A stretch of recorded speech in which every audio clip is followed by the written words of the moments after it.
Tala, Congressman Odie Tariela aminadong kinonsidera niya ang pondong maiuwi sa lalawigan kaya lumagda sa impeachment laban kay BP Sara Duterte. Meron din nagsasabi na Alam mo, magdududa ka sa timing eh. Nakakapagtaka yung timing. it's Tulad the ng timing. sinabi ko, lumang tugtugin na yan eh. Kung bakit last 2 minutes, biglang Arian.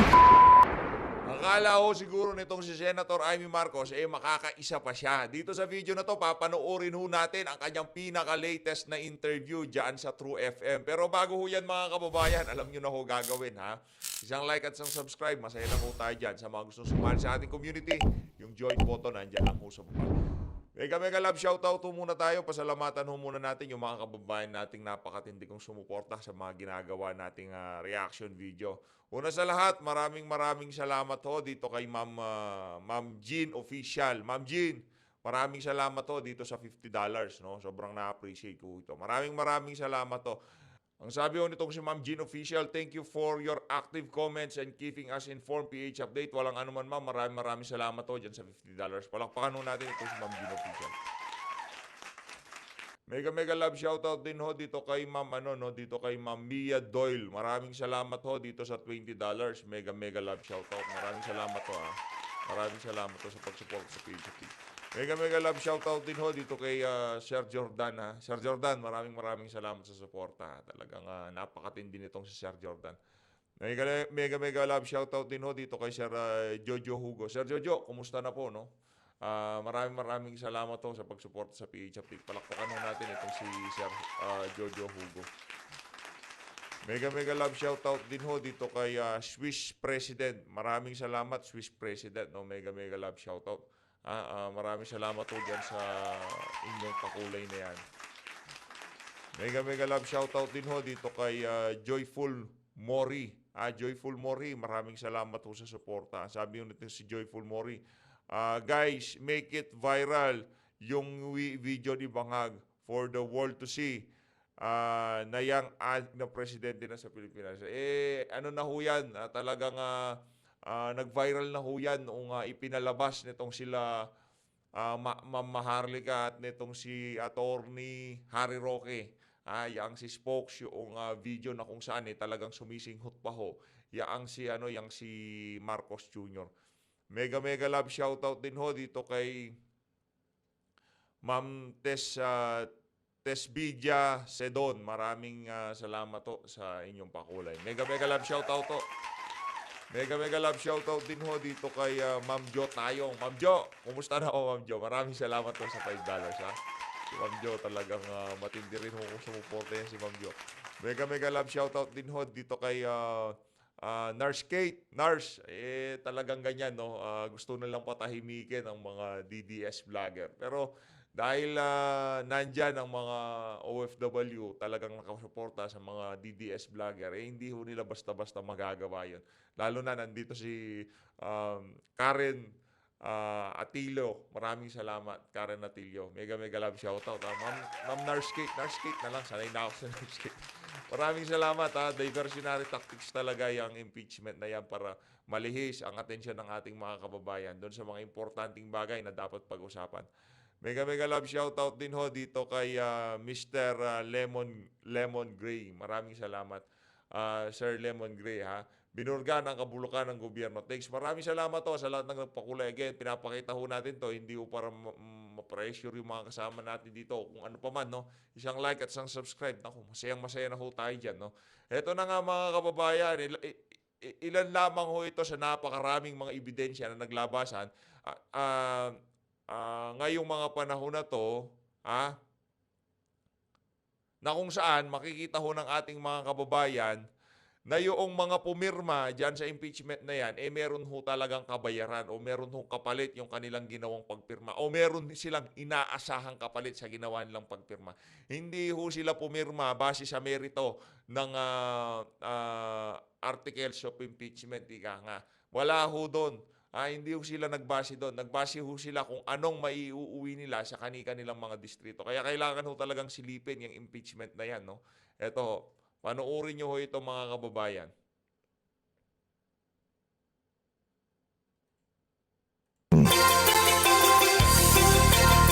Maraming salamat, Butch Taniedo, sa balitang yan. Samantala, Congressman Odi Tariela aminadong kinonsidera niya ang pondong maiuwi sa lalawigan kaya lumagda sa impeachment laban kay BP Sara Duterte.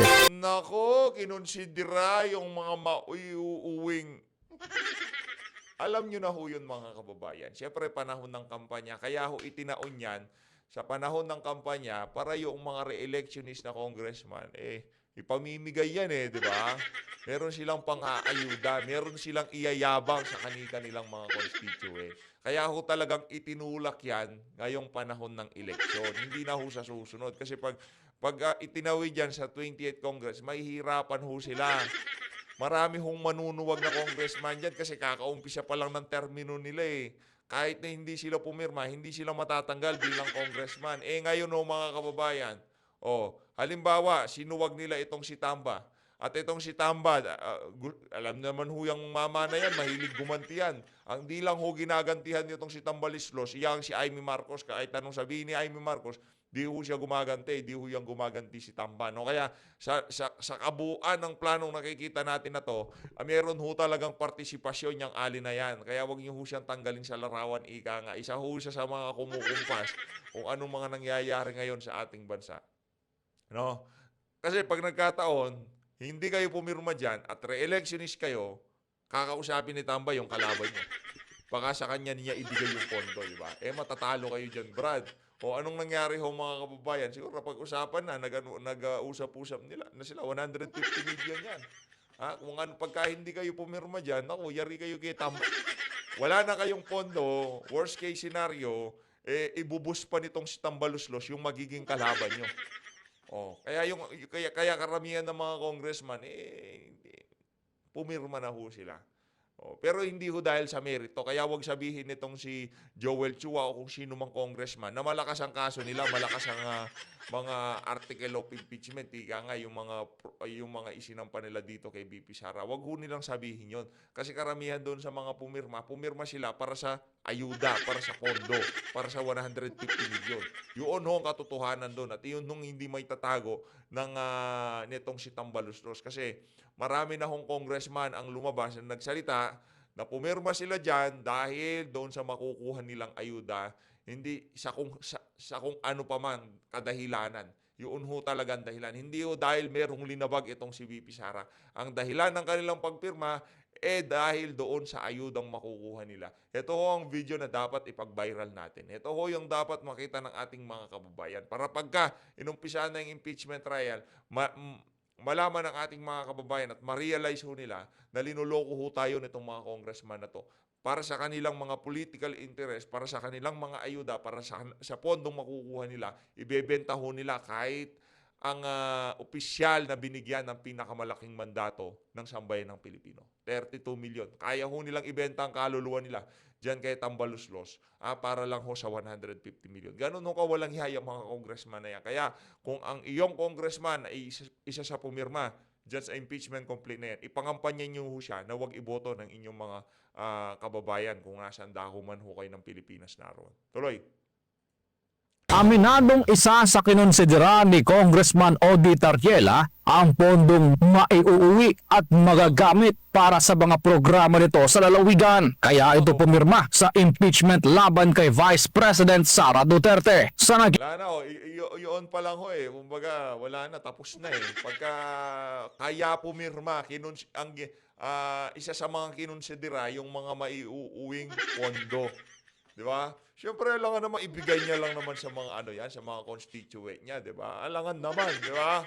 150 million yan Di umano, 150 million yung kada isang congressman na pumirma dyan.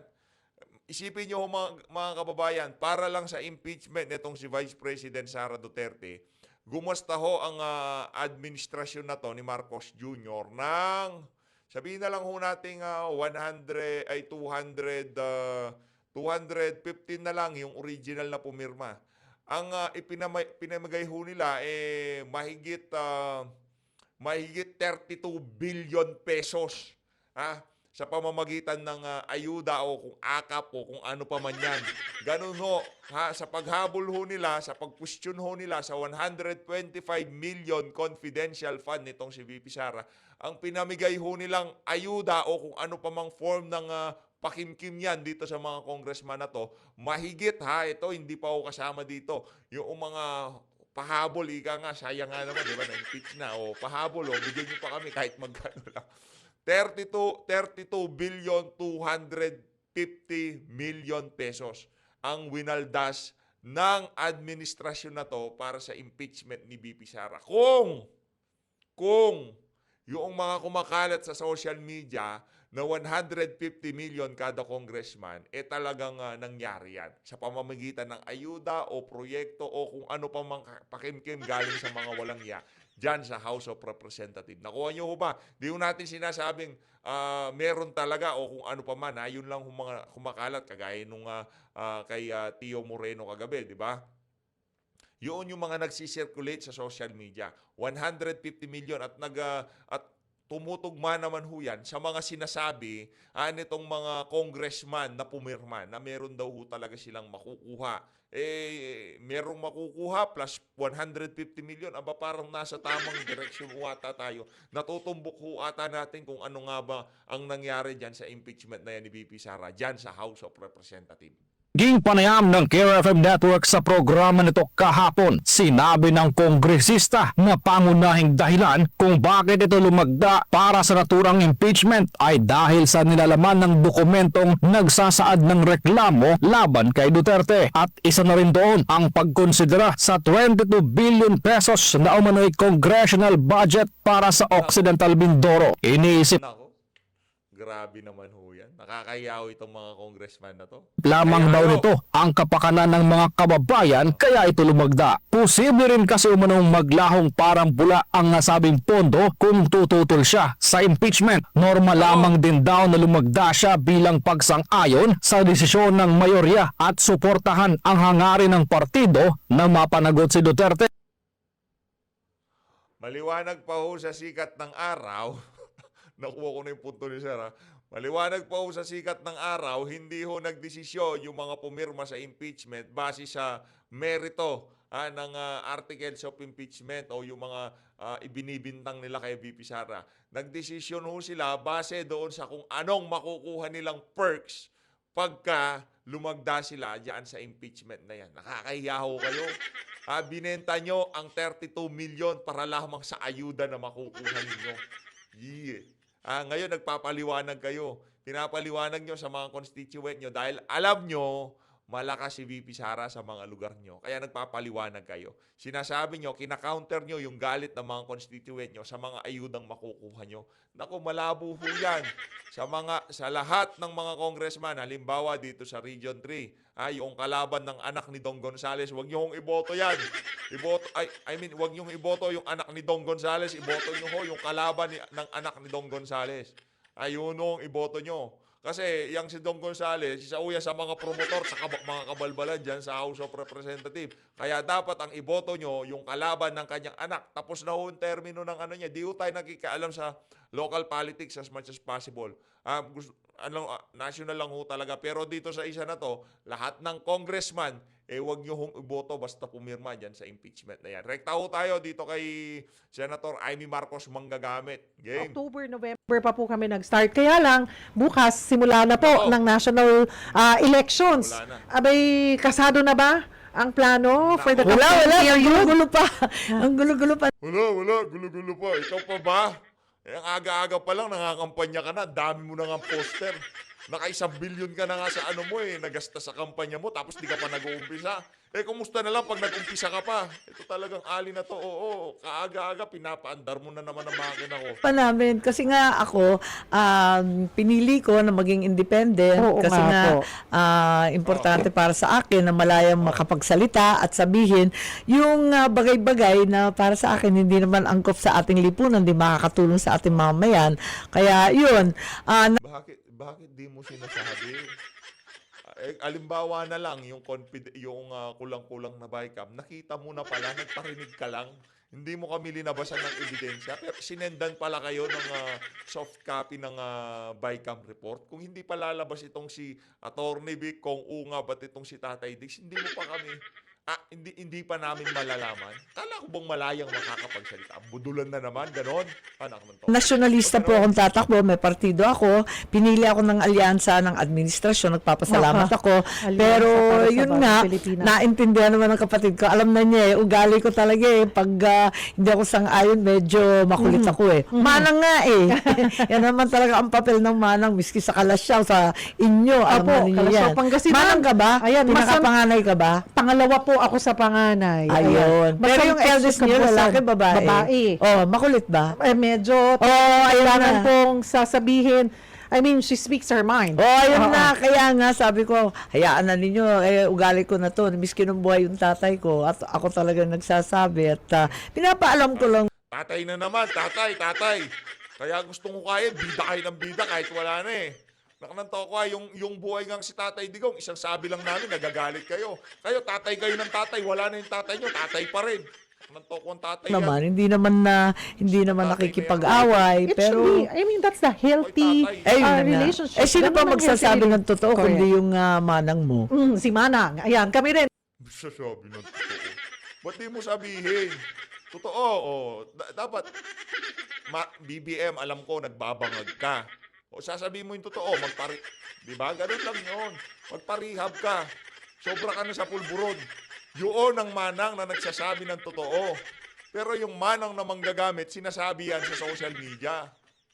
Manang, ayan. Budulan na Masantos siya, hapon din si kayo sa mga taga-Kalasyaw. Ayan, sa Kalasyaw. Pangasinan kami. Puto Oo kutsinta nga. namin. Sen. Hindi ang puto ko siya, lahat ng puto, ibang level. Ang sarap-sarapan doon kami. Nako, talaga naman, bandehado ng biko, ng Oo. kutsinta, Buti hindi kayo, ng ube, kung ano-anong sapin-sapin. Buti namin maintain nyo yung inyong Hindi nga. Mabuti nga at hindi napapadalas dyan sa Pangasinan at ang daming kinakain. So galing po kayo ng Pangasinan lang. Day before yesterday, kahapon Sa yata Sabado. late. Alam mo, nagkakagulo na yung, nagkakarambola na yung mga schedule ko. Alam Hindi niyo ko po, na ang naaalala. sinasabi ni Congressman Toby Tiangco ng Alyansa para sa Bagong Pilipinas, you won't be replaced doon sa grupo.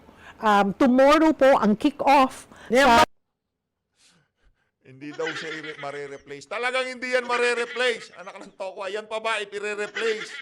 Yan yung kumbaga, yan yung master plan Siya ang magiging presidente. Hindi naman vice presidente ang habol ng walang yan. Ang gusto niya, siya ang papalit kay Marcos Jr. Meron na ho kasing ginawa ho nilang kumbaga parang hari ho sila di ba? Hari line of succession dapat itong si Sandro wala pa sa edad pupunta ho muna yan. Meron dalawang pagpipilian diyan. Si Tamba o di naman ho kaya yang si Aimee. Siyempre, yan si Aimee, pasimple lang yan. Kumbaga, pakipot pa lang yan. Pero pagdating ng 2027, panigurado ho tayo mga kababayan. Walang numero yang si Tamba, kaya siguradong isusubo nila dyan yang si Aimee. Kaya ngayon, hindi ho siya masyadong, kumbaga, yung nakikipagbakbakan kasi alam niya siya ang ibibira dyan Siya ang isusubo ng kapatid niya di ba? Yun ho yung mga kababayan. Wag ho kayo magpabudol dyan sa ali na yan. Akala nyo kalma siya, medyo demure siya sa pagbira, yung tipong hindi birahin yan, yung tipong kumbaga mahinhin pa siya yung tipong pa-virgin effect. Pero gustong-gusto ho niya nang nangyayari yung pagbira sa mga Duterte. Kasi kung ayaw mo yan, sabihin mo. Banatan mo kung sino yung mga bumibira sa'yo, bumibira kay BP, kung totoong kaibigan ka ng mga Duterte. Kasi tayo, hindi ho natin personal na kaibigan yung mga Duterte. Hindi ho natin kaano-ano. Wala ho tayong koneksyon sa mga Duterte. Pero nandito ho tayo para suportahan. Para ipagtanggol sila. Para saan? Dahil sa kanila ho natin nakita yung tunay na pagbabago. Sa kanila ho natin nakita na noong naupo si Tatay Digong, yung kriminalidad talagang bumaba. Hindi tumaas yung presyo ng mga pangunahing bilihin. Tumaas yung bilang ng mga adik at tulak na nagugurgur. which is good, 'di ba? Yun ang the best. Ubusin niya mga ano na 'yan, mga salot na 'yan. Kung meron lang ho kayong kakilala na nasira ang buhay, nabuwang dahil sa ipinagbabawal na pulburon na 'yan. Sabihin ko sa inyo mga kababayan, yung mararaw kasi marami ho tayong kakilala na nabuwang, nasiraan ng bait dahil diyan sa illegal na droga na 'yan. Marami ho tayong kakilala. Kaya ang sinasabi ho natin dito, napakasama ho ng droga na 'yan. Pagka ikaw binanatan mo 'yan, ako, wala na. Wala na, yari ka na diyan, Brad. Kailangan mo nang ayusin ang buhay mo. Kahit isang yari ka diyan, Brad. Kaya yung mga nagtatangka, kung nakatikim na kayo niyan at tinahanap-hanap nyo na, naku, pigilan nyo yung sarili nyo. Magunos dili ho kayo. Masisira ulo nyo dyan, sigurado. Mabubuwang ho kayo dyan. Kung may pamilya kayo, kawawa yung mga anak nyo. Kung may ano kayo, kung wala pa naman kayong pamilya, kawawa ho ang buhay nyo dyan. Sira sigurado buhay nyo dyan. Yung mga electric pan na maayos, naku, ubusayin nyo yan. Tawag City at wala naman daw po nagsabi na hindi makakarating. Ano po bang pinaabot nyo? Kayo po ba yung makakarating sa kick-off campaign period man Hindi ko lang? alam kung ano ibig sabihin ng independent ko. Gusto ko lang na makakapagsalita ako ng malaya at huwag ako pipilitin na sumang-ayon sa lahat ng bagay kasi matigas ang ulo ko makulit ako. Tapos, yun nga, sa lawag, sabi nila, sasama ka ba? Sabi ko, nakakahiya naman yata hindi sumipot.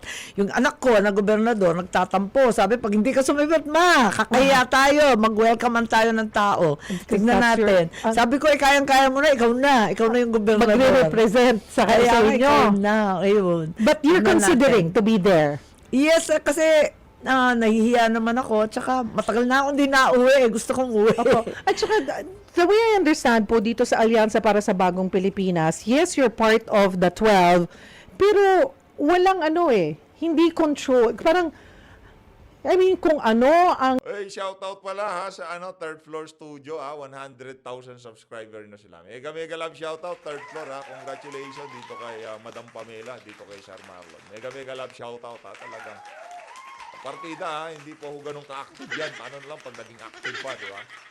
Ano pa ho yan, kumbaga, dalang na lang ho ng upload nila ngayon. Hindi kagaya dati talagang halos araw-araw bumibira ho yung mga yan. Ngayon, dalang na lang Abangan nyo mga kababayan, baka makasama natin sa mga susunod na araw itong si Madam Pamela.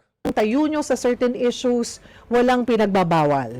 May kanya-kanya. Ito nga, pag-aalyansa to ng iba't ibang Pero nagulat nga ako sa ad nila nainis ako Kasi sabi ko, ba't ganun? Sabi nila, forward something ang motto. Pero nung tinitignan ko, sabi ko, hindi ako sasama dyan. Kasi agad-agad sabi, lumipas na ang gabi ng lagim. Naku, ayoko ng ganyan. Away na kagad inaatupag. Ayoko makipag-away. Tapang kung sa tapang, kung awayin ka, lalaban ka.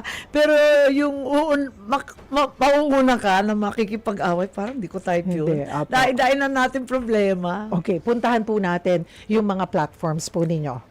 Gusto naming marinig, you've been advocating for a national minimum wage, Senator Amy. Pero paano nyo po masisigurong hindi maaapektuhan yung maliliit din na negosyo kung magkakaroon po ng isang standard na sahod sa buong bansa? Hindi, para sa akin kasi, hindi naman na nag-iiba ang presyo. Yung 60 pesos na kilo na bigas, pare-pareho man yan. Sa ibang lugar nga, sa Cebu, sa mga areas ng Bisaya, kung saan walang bigas, talagang lampas-lampas pa ng Manila. At least, dito sa Manila, nakakabili ka pa ng 38 pesos. Durog nga lang. Pero kahit papano, andyan. Tapos, yung ibang lugar, katulad sa amin, sa Ilocos, mas mahal ang gasolina kaysa sa Maynila. So, hindi talaga masasabi na yung 400 at saka yung 620 sa Maynila ay tama. Kasi dapat pantay-pantay na rin dahil ang bigat rin ng presyo sa probinsya, yung plete, pamasahe, mas mahal sa probinsya at yung ibang electronics na ginagamit ng bata. Dito sa Maynila, marami kang choice Doon sa mga liblib talaga wala kang naman choice. Samantalang lahat ng tao kinakailangan na ng mobile, ng internet. Ang mahal kaya pag data sa kaduluduluan ng daigdig. Saka mas nagwo-work yun ng mas mabilis. So paano nyo tingin nyo na hindi maapektuhan nga yung mga negosyante, especially na tayo po ang ating mga negosyante 99% ay small, medium enterprise? Siyempre, makukikonsulta muna tayo at talagang mahirap magbalanse. Mahirap magbalanse nung kinakailangan ng ating mga trabahante, mga trabahador. Pero at the same time, siyempre, ibabalanse mo yan sa pangangailangan ng ating mga micro, small, and medium enterprises na bumubuo ng 90% ng ating workforce. Ngayon, siyempre, dapat hindi sila magsara, no? Hindi pwede na malulugi ang mga yan. Kaya maghihiring ka pa. Kaya hindi ako sang-ayon dun sa blanket na sinasabi na legislative mandated na ano ba yun, 100, 200 po yata, 200 pesos. 200 pesos po. Hindi naman po pwede yung ganun dahil syempre maghihiring ka, kakausapin lahat ng mga workers, ganun din yung ating mga employers at may-ari ng micro and small industries. Huwag naman natin sarhan. Pero yung minimum na uniform, pwede naman, ang bagal rin ng ating regional wage board mag-react eh. Kaya palagay ko, i-fold na lang natin yan, tapos Rekta ho tignan tayo sa natin kung ano impeachment, magagawa. Walang kwenta ako pinag-uusapan la, puro pambobola lang ni Senator Amy, yung mga presyo-presyo na yan. Pagka wala talagang political will na kaluklok, wala akong mangyayari dyan. Yun ang sigurado natin. Punta tayo dun sa impeachment, yun yung pinakamainit na pinag-uusapan ngayong mga panahon na to, Senator Amy.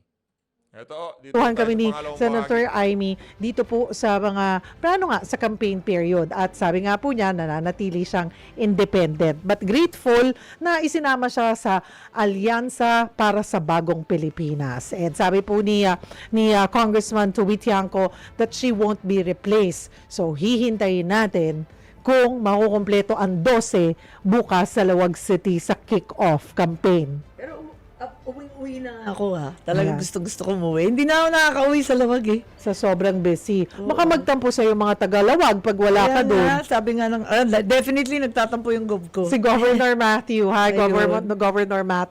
Na-interview din namin siya once sa All Politics is Local. So, punta tayo sa iba't ibang issues. Hindi maiiwasan to, Senator Amy, political issues. On the impeachment complaint, hindi pwedeng hindi namin maitanong dahil yan ay isa sa mga mainit pong pinag-uusapan ngayon. Kamustahin ko muna. Ano na po ba talaga kayo ni VP Sara? Friendship Okay naman. over na ba? Or kalma lang, parang tahimik muna tayo. Huwag munang Hindi, kaibigan ko naman yon at saka talagang tinuturan ko malaking utang na loob kay Presidente Duterte. Ilang taon, siguro mahigit 20 years, walang maglilibing sa tatay ko, 4 na pangulo, isa pinsan pa. Ano yung kapatid mo? Yung pamangkin mo, pagsabihin mo. Ano daw sasama lang ng loob ni VP Sara, nasabi niya yun. Ngayon, para siyang supot ho yung bana nitong ni Sandro, di ba? Niya, ayaw talaga siya ilibing eh. Pero si PRRD, talaga naman niya inilibing ng yung tatay ko. Hindi popular yun nung panahon na yun. At saka ako bilang panganay, papasalamat talaga ako. Tapos yun nga, yung 2019, kinampanya ako ng bonggang-bongga, naging senador ako. Noong 2022, sinamahan ni VP Sara si Bongbong, kaya nanalo sila ng todo-todo. Kaya matindi rin ang utang na loob ko sa mga Duterte. Talagang aaminin ko at mananatili yun. Kaya't yun nga, yung sa impeachment, yung sa ICC, ayoko kasi ng gulo. Kaya sinabi ko, naku, lalabanan ko yan hanggang dulo. Ayoko ng ganyan eh. Miski yung kay Bongbong, ayoko rin ng gulo. Ipagtatanggol ko yung kapatid ko kung mga destabilization, revolutionary government. Ayaw nyo na kasing bitawan. Revolutionary government. Destabilization.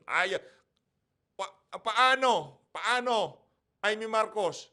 Pagka talagang sobrang kapalpakan ng ginagawa ng kapatid mo, okay lang? Walang problema? Ganon ho? Kahit sobrang dami ng nagugutom? Kaliwat kanan na kriminalidad? Pagka binanatan siya? Kasi pagka binanatan presidente, automatic kukonsidera nila yun bilang destabilization eh. Hindi na natin alam yung valid na hinaing ng ating mga kababayan at doon sa destabilization. Kinwestiyon yung GA8 yung budget para sa ngayong 2025, destabilization. 'Di ba? Kulang-kulang yung para sa PhilHealth hindi linagyan ng subsidiya, yung sa Department of Education dapat pinakamataas sa lahat ng ahensya, tinapyasan, linagay sa DPWH kasi puro contractor yung mga congressman. Destabilization ho ba yun? Anak ng tokwa. Ano pa ba yun? BBM resign. Kung ano-anong kalokohan. Paragay ko, aksaya lang ng Madam, huwag niyo sabihin kalokohan. Napakawalang yan nyo naman kung magkomento. Kalokohan. Valid yung hinaing ng ating mga kababayan. Sasabihin nyo kalokohan. Anak ng tokwa. Huwag kong ganun. Kaya yan ho ang dahilan kung bakit di kayo mananalo sa totoo lang. Yang kandidatura mo na yan, dyan natin malalaman. Pagka nanalo ka ng mga nasa top 5, top 1, sige, okay, walang problema. Marami pa rin talagang nabubudol sa ating mga kababayan. Pero pagka ikaw natalo, siguro ayusin mo na yung pag-assess mo sa sitwasyon sa ating bansa pagdating sa politika. Kasi parang pumupurol ho ata kayo. Hindi nyo nakikita yung mga nangyayari sa hinaharap. Ang tagal-tagal nyo na sa politika, nagsisip na ang naratibo, hindi nyo pa rin napapansin at nararamdaman. Anong distab? Walang destabilization sa kapatid mong bangag. Maging kami mga vlogger, gusto naming matapos. Kung kaya hanggang 2028, patapos natin. Para wala nang problema, para manahimik na yung mga yan. Bigay na natin yung 6 na taon. Pero pagkatapos ng 6 na taon, aba. Wag nyo naman kami kuhanan ng pagkakataon o oportunidad na makapili nung gusto naming kandidato. At yun si Vice President Sara Duterte. Kasi yung ginagawa nyo ngayon, ilinalagay nyo kami dun sa puntong parang wala kaming no choice sa 2028. Yung tipong wala si VP Sara, wala tayong no choice. Sinong iboboto natin? Kahit bibigyan ho tayo ng peking mga choices sa 2028 election. Bibigyan tayo ng candidate A, candidate B, candidate C. Isa lang naman hong amo ng mga walang yan. Yung mga oligarko. Walang manunuwag dito sa mga oligarko na to. Di ba? Si VP Sara lang ho talaga. Ngayon, yung pag-asa na nakikita natin sa 2028, yun nung sinusubukan nilang tanggalin sa atin. Ngayon, pagka kinwestiyon natin ang ginagawa nila, destabilization. Kinwestiyon natin ang kapalpakan nila, destabilization. Anak ng tokwa. Parang may saltik na rin ata itong si Amy Marcos. Anong nangyari sa inyo, super ate? Naturingan pa naman kayong super ate. Valid ho yung hinaing ng ating mga kababayan. Tapos pagka kung paano tanggapin ng administration, destabilization. Di ba? Oo, yung Marcos resign, kayo naman, pati ba naman paglalabas ng saloobin? Nung panahon nga ni Tatay Digong, meron din naman ganyan. Pero hindi ho tayo sumasama doon sa mga yon. Kasi hindi ho yun ang tayo ni Tatay Digong. Ang tayo ni Tatay Digong, manawagan para galingan ng administrasyon na to ang kanilang trabaho.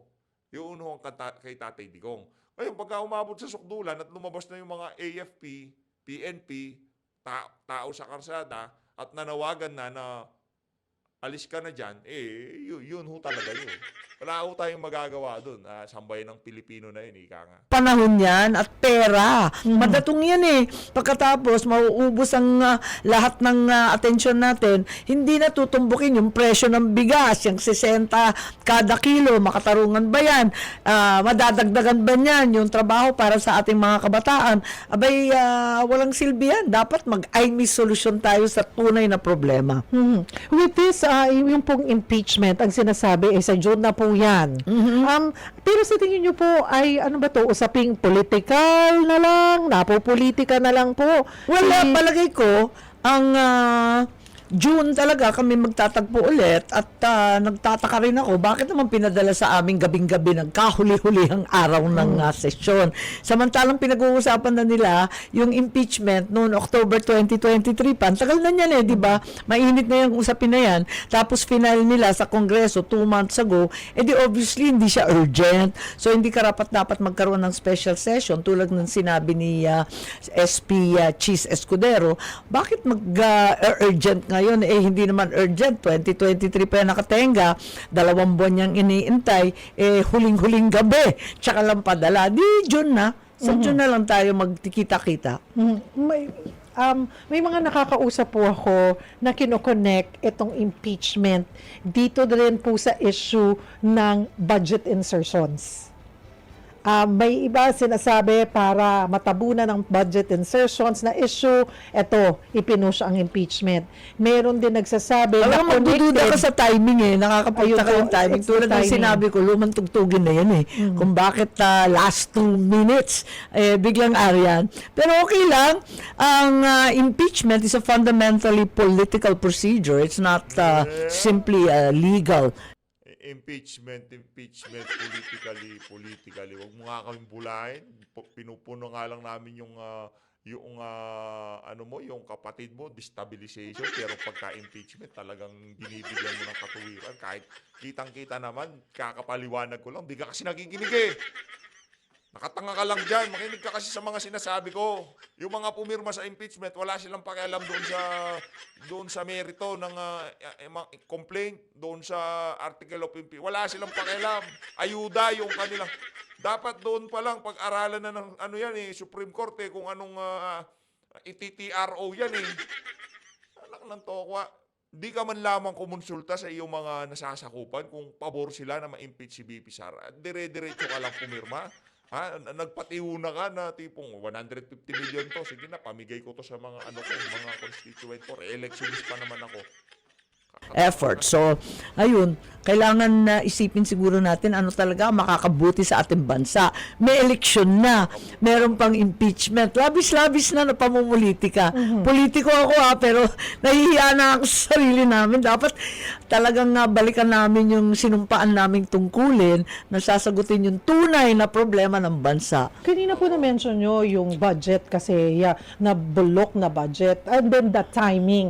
Meron nga po nagsasabi, Senator Amy, na para matabunan yung budget insertions, nabasa ko rin impeachment. yun. Oo. Pero may mga nagsasabi rin na connected yung mga dahil dun sa budget insertions, connected doon sa Marami ng pag-usad ng kaduda-duda. impeachment. You think kailangan imbestigahan po talaga ito? Hindi talaga, mulat sa poll, ako hindi pumirma nung BICAM report na maraming blanco. Hindi ko matanggap na halos 70 yata yung blanco. Tanong ako ng tanong, sabi ko, ba't walang mga halaga to? Paano natin babayaran to? Paano ba ito pipirmahan na blank check? Anong klase to?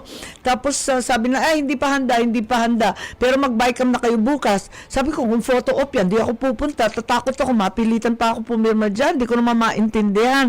So, hindi talaga ako sumipot, hindi rin ako pumirma. Kasi may blanco talaga sa BICAM report.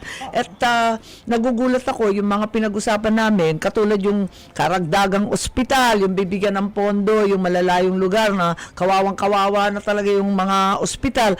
Tapos yung mga rice program, isipin mo, rice program, and lahat na nahihirapan sa bigas, nagkaltas din sila sa rice program ng 10 billion, nagkakagulo sa West Philippine Sea, nagtanggal ng 15 billion, PhilHealth 70 billion, 4Ps 50 billion. Saan napunta lahat ng pera na yan? Kung saan-saan na kung ano-anong ayuda kuno.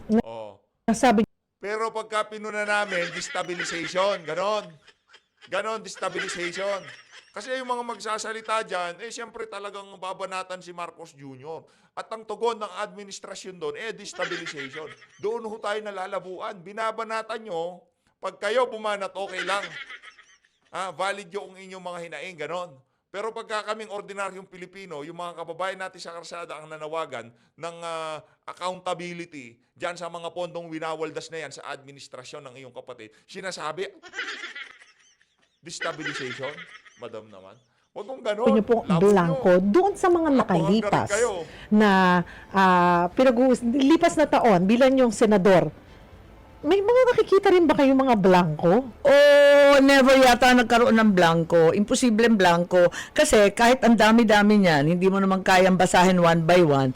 Meron pa nga nasisingit Kaya inis na inis ako noon yung papaltan yung konstitusyon natin ng suhol. Sinuhulan yung marami. Yung pala may 12 billion na siningit doon. Ang gulat ko kaya, pagkatapos may akap na siningit din. Kalaki-laki, 26.7 billion. Abay, sabi ko, ano ba ito pinagsisingit dito? Ngayon naman, baliktad. Imbes na dagdagan at singitan.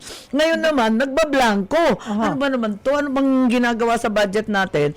Sabi ko nga, That's public funds, ano? Walang sikreto dyan. Hindi yan secret recipe ng mga fast food, ano? Kailangan bulat-latin yan sa publiko at magkaroon ng hearing, alamin kung sino nangangailangan ng pera at doon itumbok. Huwag yung ganito na tayo-tayo dito nagkakasunduan. Tama ba yun? Kasunduan. Ngayon po, so with this issue na budget insertions at mga blanco nga po, may mga nagsampa po ng kaso sa Korte Suprema questioning yun po. You think that's just right? Do you Hindi ko alam, pero matapang ating Korte Suprema, nakita natin, dinidinig nila yung paglipat ng pera sa PhilHealth na ayon sa iba, talagang labag sa batas ng PhilHealth, labag din sa konstitusyon. Kaya, tignan natin dahil marami na nga nagsampa ng kaso. Ako talaga diskumpiyado dahil hindi maganda yung proseso, bulok talaga yung proseso at kung sana maayos at discarding Ilocano ang ginawa sa budget, mapapagkasya natin maraming bagay katulad Discarding Ilocano. Tigilan nyo nga kami. ng bigas, pwede natin i-subsidize ng kaunti. Yung gasolina, tanggalan na Ayuda na naman. Putang ayuda talaga kayo. Subsidize na naman yung ano. Anak ng toko, puro kayo subsidize. natin ng Puro kayo VAT ng 6% or 12%. Tanggalin na natin yan pag sumobrang taas para makapagbigay tayo ng konting tulong.